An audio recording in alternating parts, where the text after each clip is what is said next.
Nous avons jusqu'ici implémenté un DAO dans le monde parfait des bisounours où il n'y a jamais d'erreur. Sauf que dans le monde réel, en production, eh bien vous risquez de rencontrer des erreurs. Et il va falloir gérer correctement ces erreurs si vous voulez que votre application fonctionne correctement et que le code ne soit pas compliqué à gérer. Imaginez par exemple que tout d'un coup la base de données ne répond plus. Comment est-ce que vous faites? Eh bien vous devriez normalement afficher un message d'erreur en rouge pour dire que vous n'avez pas pu communiquer avec la base de données et qu'il faut réessayer plus tard. De la même façon, on pourrait dire que les noms ne devraient pas dépasser 10 caractères. On pourrait dire que c'est une règle de votre système. Comment faire si une personne met 20 ou 100 ou 10 000 caractères pour le nom? Là encore, il faudrait être capable de gérer les erreurs.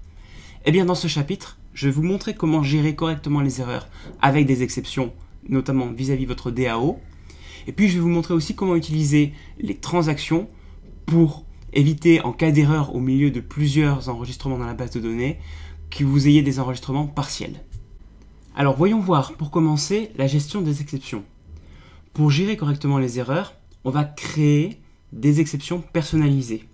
Vous voyez ici, dans le menu, que j'ai créé deux nouveaux fichiers d'exception, deux nouvelles classes. Une bin exception, pour les exceptions liées au Java Beans que je vais créer, et une DAO exception, pour les exceptions liées à la communication avec la base de données. Si je regarde bin exception, on voit que la classe d'exception est en fait extrêmement simple. Elle étend de exception et elle gère en entrée un message d'erreur.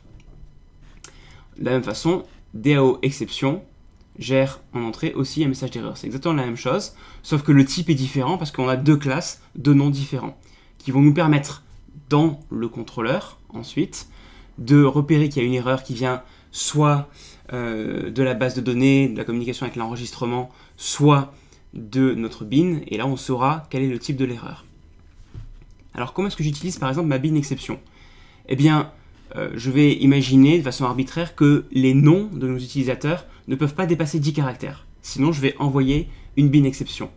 Donc, dans ma classe utilisateur, à 7 noms, si on essaie d'enregistrer un nom de plus de 10 caractères, if nom.length est supérieur à 10, alors j'envoie une bin exception, throw new bin exception, qui indique quelle est l'erreur. Le nom est trop grand, 10 caractères maximum.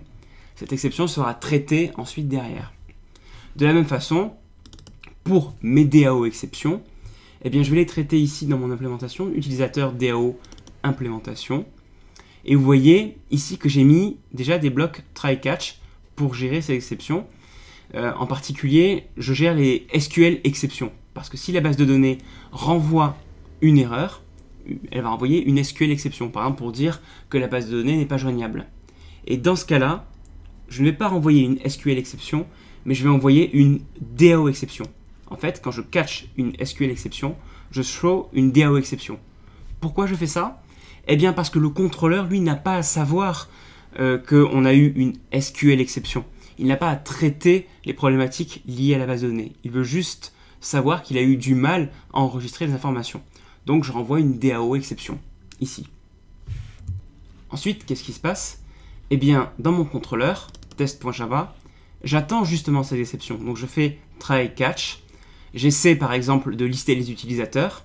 Et si jamais je n'y arrive pas, eh bien j'ai une DAO exception qui me dit que le système de gestion des enregistrements n'a pas marché correctement. Et dans ce cas-là, je récupère le message et je l'envoie directement à ma vue avec une variable erreur.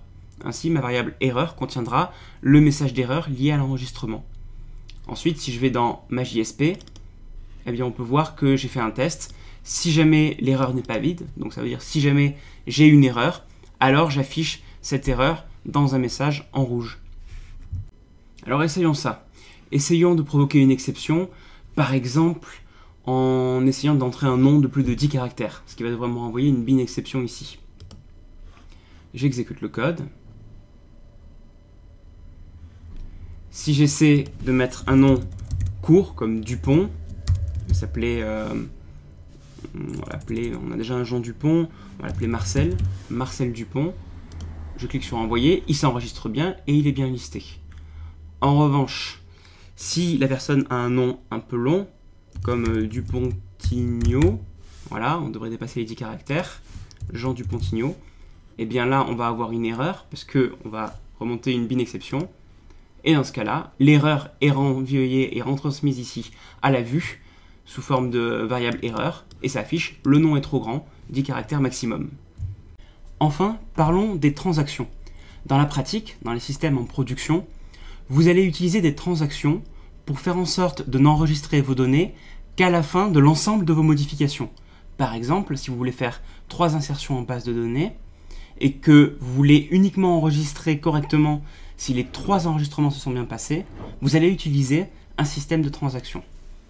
Pour utiliser des transactions, il va falloir aller dans notre système DAO Factory et à la connexion, au moment d'avoir fait la connexion, vous allez définir set autocommit à false. Cela signifiera que vous allez gérer vos transactions à la main. Ensuite, dans utilisateur DAO implémentation, nous allons devoir faire un commit après nos insertions ou nos modifications de façon générale de la base de données. Vous voyez qu'on avait un execute update et qu'on a rajouté après le execute update un connexion.commit pour définitivement enregistrer les informations en base de données.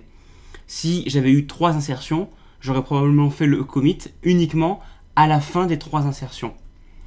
Et si jamais il y a eu le moindre problème, notamment une SQL exception, alors je fais un connexion.rollback pour annuler toutes les modifications pour qu'elles ne soient pas écrites sur le disque si tout ne s'est pas passé comme prévu.